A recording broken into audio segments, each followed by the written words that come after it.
Pour réaliser la pâte, il va nous falloir de la farine, de la semoule fine à gâteau, de la levure fraîche boulangère, de l'huile d'olive, du sel, du sucre et un petit peu d'origan. Vous avez le détail des ingrédients juste en dessous de la vidéo dans la barre d'infos. Alors on commence la recette en mettant le sel, le sucre, ensuite la semoule fine à gâteau, on ajoute la farine, avec l'origan. Alors si vous n'en avez pas, vous prenez du thym, il n'y a pas de problème. On prend la cuillère en bois, on mélange les éléments secs.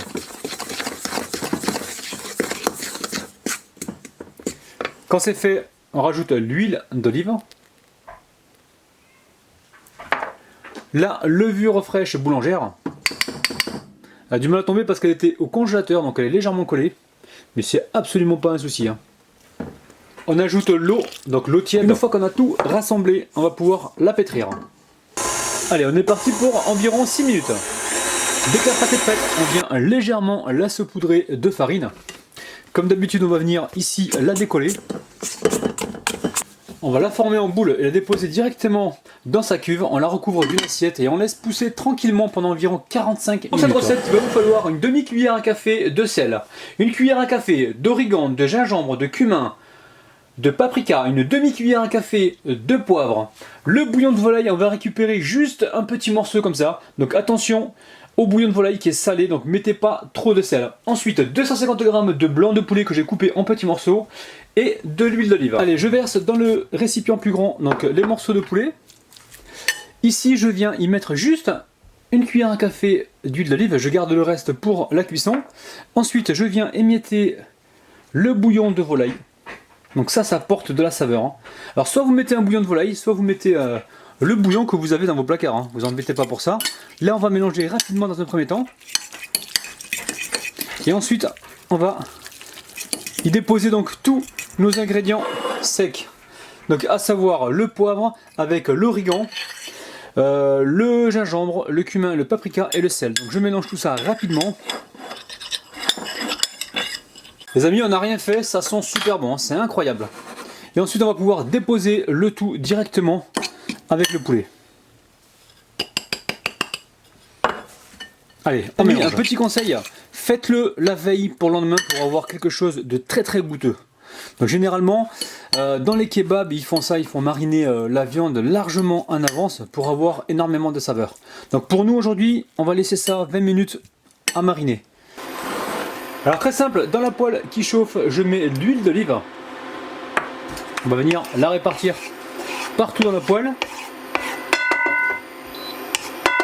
Et ensuite, on va déposer le poulet qu'on a mariné donc aux épices kebab. Ça sent bon les amis, c'est incroyable. Oh là là là là. La viande à kebab est cuite, je la débarrasse et on passe à la suite. Les amis, ça y est, la pâte a triplé de volume. Donc là, je viens la dégazer.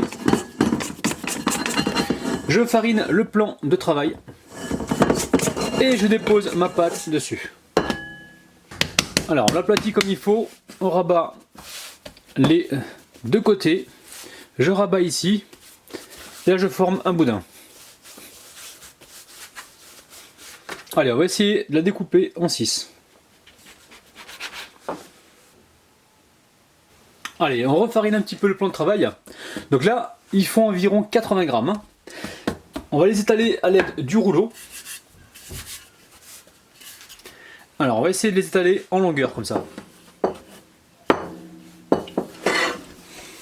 Les amis, une fois que vous avez étalé votre pâton, ici vous récupérez des petits cornets, ça coûte 1,50 €, soit dans les magasins chinois ou soit en grande surface. Donc on récupère ces petits cornets, ici il me restait un petit peu d'huile d'olive. Alors faites-le avec de l'huile neutre ou du beurre si vous le souhaitez. Là il m'en reste un petit peu, donc comme j'aime pas gaspiller, je vais l'utiliser de cette manière là. Ensuite je dépose le cornet à ce niveau là et je viens refermer donc la babouche et on continue. Les amis, très important, vous fermez bien à ce niveau là, vous trempez vos doigts dans la farine et vous appuyez correctement. Alors dès que c'est fait, on dépose ça sur une plaque recouverte d'un papier cuisson. Allez, on récupère la babouche. Alors surtout n'hésitez pas à fariner le dessous hein, pour éviter que ça colle.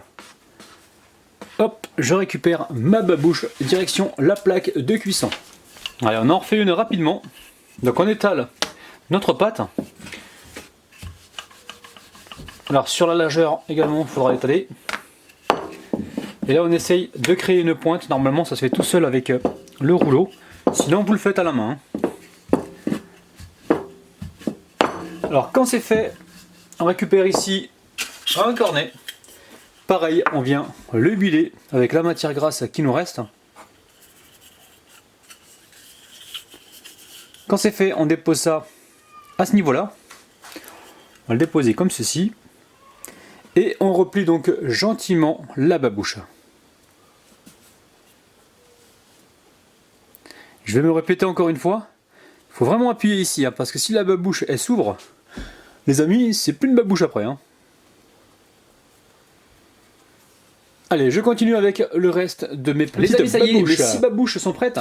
Donc je les recouvre et je laisse pousser pendant environ 20 minutes, 15 minutes, donc tout dépend de la température de votre pièce. Et ensuite on pourra les enfourner. Donc ça y est les amis, nos babouches ont légèrement repoussé. Donc là j'ai mis le four à préchauffer à 200 degrés. Et on est parti pour une cuisson d'environ 15 à 20 minutes. Faudra vraiment bien surveiller. Allez c'est parti. Les amis, regardez-moi ça, c'est incroyable. Donc c'est très chaud, hein. Je suis en train de me brûler les paluches pour vous. Donc maintenant on va les laisser refroidir tranquillement dans un sac plastique. Alors aussitôt on les renferme dans un sac pour conserver donc tout leur moelleux. Et on va les laisser comme ça jusqu'à complet refroidissement. Les amis, on va commencer à retirer les petits cornets. Donc regardez-moi un petit peu l'intérieur. Alors si vous êtes gourmand, n'hésitez pas, vous pouvez faire des babouches beaucoup plus grosses, hein, mais là c'est déjà pas mal. Alors je retire tous les petits cornets. Les amis, si on veut agrandir l'intérieur, n'hésitez pas à utiliser un couteau. Alors là j'ai mis ma viande à réchauffer un petit peu. Et ensuite on va pouvoir passer au montage. Hein. Les amis, je vous montre le pain, il est ultra moelleux. C'est incroyable. Alors pour moi ça sera ketchup bio et harissa. Donc je secoue le machin. Alors je sais pas si vous voyez là vous voyez correctement. Et je remplis, j'en mets un petit peu. Ensuite je récupère de l'harissa. Alors moi j'adore l'harissa. Vous pouvez prendre ce que vous avez, hein. N'hésitez pas. Mayonnaise, sauce blanche, ça c'est votre partie sauce à vous. Donc on va essayer d'aller jusqu'au bout pour en avoir vraiment partout. Et là au niveau du montage, on va intercaler. Alors je vais commencer par mettre un peu de poulet au fond. Je vais mettre avec mon couteau là, pour le pousser, pour en avoir vraiment partout. Ensuite je vais déposer une petite tomate, quelques oignons, donc bien sûr vous lavez les mains correctement. Ici je vais pousser ma garniture, je dépose un morceau de salade. On remet de la viande kebab qui sent super bon les amis. Oh là là là là! Alors, je vous garantis les amis, c'est vraiment original de remplir une babouche en forme de pain. Et vous allez vous régaler et surprendre vos amis avec ça. C'est incroyable les amis. Alors, je remets des oignons et un petit peu de tomate. De la salade verte. On va pousser avec le couteau. Il y a de la place, hein, faut pas croire. Hein.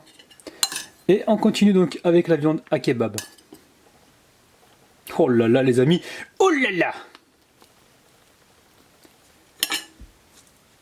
Les amis, regardez-moi un petit peu ça. Donc je vais remplir mes autres babouches et on se retrouve tout de suite pour la dégustation. C'est incroyable.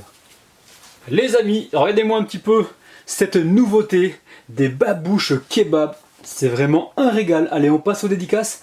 Je dédicace aujourd'hui Marie, Mina, Florian, Clems, Choufi, Fleur, Anzea, Marie-Antoinette qui me regarde depuis la Guadeloupe et Cynthia. Donc gros bisous à Marie-Antoinette. Donc c'est ta fille ou ta petite fille qui me semble m'a envoyé donc ce petit message en me disant que c'est grâce à toi donc que ta petite fille m'a découvert sur YouTube. Donc ça me fait énormément plaisir. Allez, on va se faire une petite babouche les amis. Allez, celle-là, puisqu'elle est toute prête. Regardez-moi ça. C'est parti. Les amis, pour être franc avec vous, je pense que votre kebabier va être hyper jaloux. On a un goût qui se rapproche beaucoup des sandwichs grecs. On a ce pain qui a exactement la même texture que les pains kebab que l'on a l'habitude de voir dans ces sandwicheries. C'est vraiment très très bon. Refaites la recette les amis, vous allez vraiment être surpris. C'est vraiment